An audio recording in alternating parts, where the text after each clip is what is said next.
Your best. SRCC बहुत अच्छा college है और आपको यहाँ बहुत सारी अपॉर्चुनिटीज़ मिलने वाली हैं, तो मेहनत करो, पूरी जी जान लगा दो और welcome to SRCC। Juniors, we would love to see you in SRCC. Juniors, we are waiting for you. तो आपका मेरे चैनल में स्वागत है। आपके मैं जानता हूँ यार, आपके सिर्फ 1.5 महीने बचे, आपके बोर्ड्स खत्म हो चुके हैं। सो बधाई हो इसके बाद पे, क्योंकि बोर्ड से एक बड़ी टेंशन थी, पूरे साल से लगे पड़े। और अब जो है CUET का सिर्फ आपका एग्जाम बचता है 1.5 महीने में, और इस 1.5 महीने में कैसे प्रिपरेशन करें CUET की आपको बताऊंगा मैं। SRCC के स्टूडेंट से मिलवाऊंगा, मैं भी SRCC का स्टूडेंट हूँ और आपको क्वारी पूछनी मेरे टेलीग्राम में पूछ सकते हो। सो आपको जो है मैं SRCC के स्टूडेंट से मिलवाऊंगा, उनके परसेप्शन जानेंगे, उनकी बुक्स की स्ट्रेटेजी, उन्होंने जो CUET की स्ट्रेटेजी प्रिपरेशन कैसे करी, उनके स्कोर पूछ रहे हैं, स्कोर भी पूछ लेंगे। और स्कोर जितने भी यहाँ पे 780+ ही आते हैं यार, सबके SRCC के स्टूडेंट है जनरल कैटेगरी।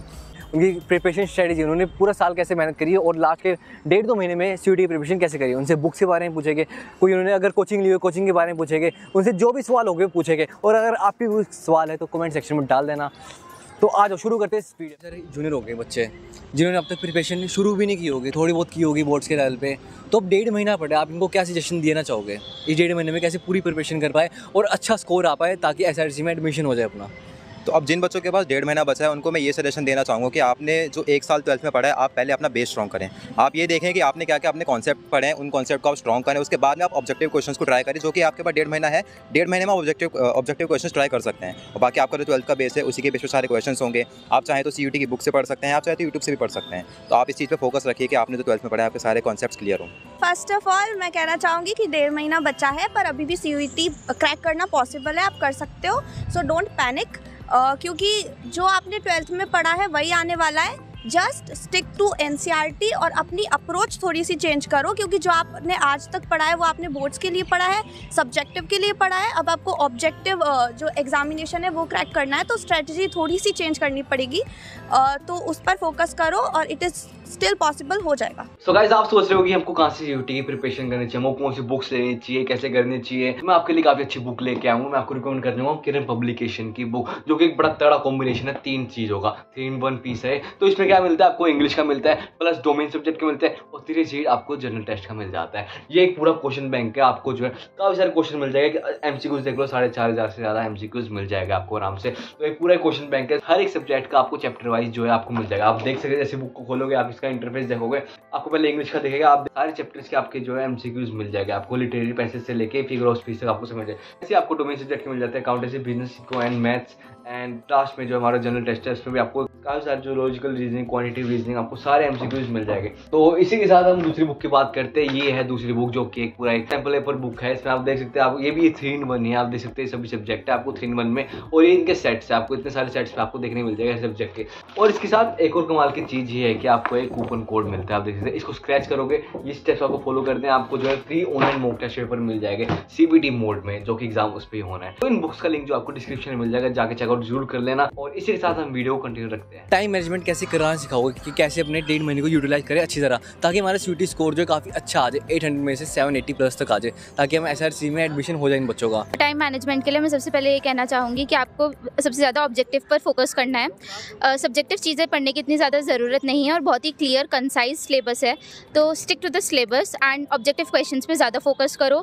इससे आप टाइम मैनेजमेंट अच्छे से कर पाओगे, और जो सब्जेक्ट आपको ज़्यादा मुश्किल लगता है उस पर फोकस करो ज़्यादा। प्रिपरेशन स्टार्ट करने से पहले एक अच्छी सी स्ट्रैटेजी बनाओ कि तुम्हें कोर्स कौन सा करना है। सबसे पहले ये डिसाइड करो, अच्छे से रिसर्च करो कि उस कोर्स को करने के लिए कौन कौन से सब्जेक्ट्स चाहिए। कोई एक्स्ट्रा सब्जेक्ट क्यों अपना बर्डन बनाने के लिए मतलब ऑप्ट करना, सिर्फ वही सब्जेक्ट्स पढ़ो जो रिक्वायर्ड है उस कोर्स के लिए। एंड मैं ज़्यादा कहूँगी कि कॉन्सेप्ट्स पे ज़्यादा फोकस करो, ज़्यादा ऑब्जेक्टिव्स ट्राई करो, मॉक टेस्ट पेपर्स करो। जो भी बच्चे हैं जिनके पास 1.5 महीना बचा है, उनको ये तो पता है कि आपके पास ज़्यादा टाइम नहीं है। 1.5 महीना यानी कि आपके पास मुश्किल से मुश्किल 40 से 50 दिन पड़े हैं। अब आपको क्या करना है कि आपको दिन के कम से कम, अगर आपको SRCC चाहिए तो आपको दिन के कम से कम 2 से 3 घंटा तो निकालना ही है, ताकि जिसमें से आप 1 से 1.5 घंटा तो अपने 12th के जितने कॉन्सेप्ट्स हैं उसको क्लियर कर पाएँ। उसके बाद जो आपका जो टाइम बचता है उसमें आप कम से कम ऑब्जेक्टिव क्वेश्चन को ट्राई कर पाएँ। और आपके पास जो भी नई चीज़ आने वाली है, जैसे कि आपको पता है कि आपके क्वेश्चंस काफ़ी चेंज हो गए, आपका स्ट्रेटजी काफ़ी चेंज होगी, उस पर आप फोकस कर सकते हैं। तो आपको अपना टाइम मैनेजमेंट तो थोड़ा सा अच्छे से करना पड़ेगा। और 2 से 3 घंटा में मिनिमम बता रहा हूँ, आप कोशिश करें कि आप कम से कम 5 से 6 घंटा रोज निकाल दें। 1.5 महीने में हो सकता है। टाइम मैनेजमेंट भी 2 टाइप की है। एक टाइम मैनेजमेंट जो आप एग्जामिनेशन देते समय जो टाइम कैसे मैनेज करने वाले हो, उसकी स्ट्रेटजी प्रिपेयर्ड रखो कि कितने मिनट में आपको कितने क्वेश्चंस अटेम्प्ट करने हैं उस हिसाब से। और टाइम मैनेजमेंट प्रिपरेशन का आप तैयार रखो कि आपके पास कितने सब्जेक्ट्स हैं, कितने चैप्टर्स हैं, और आपको किस सब्जेक्ट पे ज़्यादा फोकस करना है, ज़्यादा टाइम देना है, और किस सब्जेक्ट को आप कम पढ़ोगे तो भी हो जाएगा। तो इस हिसाब से अपने एक टाइम टेबल प्रिपेयर करो। मेरा पर्सनली मैंने अपना टाइम टेबल ऐसे ही प्रिपेयर किया था कि कितने घंटे मुझे किस सब्जेक्ट को देने हैं, उस हिसाब से। तो आपने जीटी लिया था? जीटी मैंने दिया था, बट क्योंकि मेरा जो ड्रीम कॉलेज था वो SRCC था और DU था और इसके लिए GT नहीं चाहिए होता था, तो मैंने प्रिपेयर नहीं किया और मुझे ज़रूरत भी नहीं लगी, क्योंकि जैसे जैसे मैं प्रिपेयर कर रही थी तो मुझे कॉन्फिडेंस आ रहा था कि DU में कोई कॉलेज तो मिल ही जाएगा। तो मैंने GT के लिए उतना प्रिपेयर नहीं किया, मैंने सिर्फ टेस्ट दिया था। अब आप अपने एक तो ड्रीम कॉलेजेस और ड्रीम यूनिवर्सिटीज़ जिसमें आप जाना चाहते हो वो स्पेसिफाई करके रखो कि ये यूनिवर्सिटीज़ हैं, इनमें मुझे एडमिशन चाहिए, और कौन सी यूनिवर्सिटी कौन कौन से सब्जेक्ट्स मांगती है आपको उसका भी क्लैरिटी होनी चाहिए माइंड में, उसके हिसाब से आप प्रिपेयर कीजिए। तो मैंने GT तो प्रिपेयर नहीं किया। मैंने स्टार्टिंग में जब CVT आया था तो जस्ट थोड़ा सा रेफरेंस लेने के लिए एक चैनल यूज़ किया था, बट मैं उसे रेकमेंड नहीं करूँगी और आई थिंक सब समझ गए होंगे वो कौन सा चैनल है, तो मैं नाम नहीं लूँगी उसका। क्या जो CVT एग्ज़ाम है बोर्ड से मुश्किल होता है, आसान होता है? CVT मुझे लगता है क्योंकि वो बोर्ड्स के बाद आता है, आपकी मेजर प्रिपरेशन बोर्ड्स में हो जाती है, तो मुझे तो वो बोर्ड्स के कंपैरेटिवली इजी लगा था। मतलब जितना टाइम मैंने बोर्ड्स के लिए दिया था उतना मुझे CVT पे नहीं देना पड़ा था इतना टाइम, तो मुझे लगता है थोड़ा बोर्ड्स के कंपैरेटिवली इजी जाता है वो। हिसाब से तो डिफ़िकल्ट भी था और इजी भी था, बिकॉज ऑब्जेक्टिव टाइप क्वेश्चंस की स्ट्रैटेजी अलग होती है एंड जो सब्जेक्टिव टाइप क्वेश्चन पेपर होता है उसकी स्ट्रैटेजी बिल्कुल अलग होती है। तो आई थिंक कि वो इजी होता है कुछ एक्सटेंड तक, बट उसमें ज़्यादा कॉन्सेप्ट पे फोकस करना होता है। बट सब्जेक्टिव टाइप पेपर में हम कुछ भी लिख सकते हैं, मार्क्स मिल जाते हैं, बट ऑब्जेक्टिव में ऐसा नहीं होता। तो अगर स्ट्रैटेजी सही अपनाएं तो ईजी भी हो सकता है, डिफिकल्ट भी हो सकता है। तक देखा जाए तो CUT बोर्ड से मुश्किल कह सकते हैं, बट उनके लिए मुश्किल नहीं है जिन्होंने 12th में अच्छे से पढ़ाई करी है, क्योंकि ये CUT में वही सब आने वाले जो आपने 12th में पढ़ा है। अगर आपको बस थोड़ा सा स्ट्रैटेजी में अपना चेंज करना है, क्योंकि आपको ये पता है कि आपने आज तक सब्जेक्टिव क्वेश्चंस पे आंसर दिया है, अब आपको ऑब्जेक्टिव पे आना है, तो आपको अपनी स्ट्रैटेजी में चेंज करना है, बाकी आपके कॉन्सेप्ट सारे वही रहने वाले हैं, तो आपको ज़्यादा मुश्किल नहीं होगी। पर्सनली मुझे CUT ज़्यादा इजी लगा था बोर्ड्स से, क्योंकि यार उसमें MCQs आते हैं, MCQs बड़ी जल्दी सॉल्व हो जाते हैं एक मिनट में। हाँ, 1 मिनट से भी कम लगता है। तो आपको ज़रूरत नहीं पड़ती, बस टिक टिक टिक। बट आपको इस चीज़ पे ज़्यादा फोकस करना है, क्योंकि आज तक आपने जो आंसर लिखे आप ये सोचते थे कि अटेम्प्ट का मार्क्स मिलेगा, इसमें आपको कट टू पॉइंट आंसर देना है कि जो आपका मेन आंसर है वही आपका आंसर रहने वाला है। इस चीज़ के लिए आपको मेन फोकस करना है और तुक्केबाजी मत करना। BS इको में कह सकते हैं कि आपकी रीडिंग काफ़ी स्ट्रॉन्ग होनी चाहिए, रीडिंग, क्योंकि उसमें वहीं से निकल के आते हैं। प्रैक्टिकल समझ सकते हैं, उसमें कॉन्सेप्ट होते हैं, रीडिंग तो नहीं होती उसमें, प्रैक्टिकल निकाल लेना, थ्योरी तो निकल जाएगी, ईजी होती है थ्योरी काफ़ी। क्या आपने कोई कोचिंग ली थी वैसे? नहीं। ओके।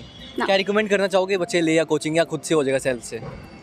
मुझे लगता है self study is sufficient, because coaching में बहुत बार होता है कि आपको ज़बरदस्ती डराया जाता है कि ये भी आ सकता है, ये भी आ सकता है, एंड CUT से हट के वो आपको ऐसा लगता है कि बहुत सारे एग्जाम्स की प्रिपरेशन करवा रहे हैं, बहुत एक्स्ट्रा पढ़ा रहे हैं। बट जो मैंने यूट्यूब चैनल बताया, अगर आप उससे पढ़ोगे तो बहुत ही कंसाइज वे में पढ़ाते हैं और जो टॉपिक होता है एग्जैक्टली वही पढ़ाते हैं, डराते भी नहीं है इतना ज़्यादा। तो मुझे लगता है सेल्फ स्टडी और यूट्यूब काफ़ी हैं आपके CUT क्रैक करने के लिए। यही कहूँगी कोचिंग तो बिल्कुल मतलब 1.5 महीने में क्या ही हो जाएगा, और इवन पेड कोर्सेज जितने भी अभी यूट्यूब पे चल रहे होंगे वो भी लेने की कोई इतनी ज़रूरत नहीं है। सिर्फ NCERT एंड कॉन्सेप्ट पे फोकस करो एंड मॉक टेस्ट पेपर जितने कर सकते हो जो भी फ्री अवेलेबल हैं उनको करोगे तो हो जाएगा। नहीं, मैंने कोचिंग नहीं ली थी CUT की, मैंने सिर्फ बुक से प्रिपेयर करा था, और जब यहाँ पे मेरे को डाउट आता था मैं उसके लिए यूट्यूब पे जाता था बस। Okay. YouTube and self study only. कई बच्चे रहते हैं जो इनको काफ़ी डर होता है, और ये जितने भी टीचर्स होते हैं अपना धंधा बढ़ाने के लिए बच्चों को माइंड को ऐसे डाइवर्ट करते हैं कि उनको लेनी पड़ जाती है। वो ऐसे जो भी जितने भी कोचिंग इंस्टीट्यूट है वो करते हैं ऐसे, मैं नाम नहीं लेना चाहूँगा, बहुत सारे ऐसे। कोई लास्ट वर्ड यार बताना चाहोगे इन बच्चों को, छोटे मोटे हमारे लाल गुलाल?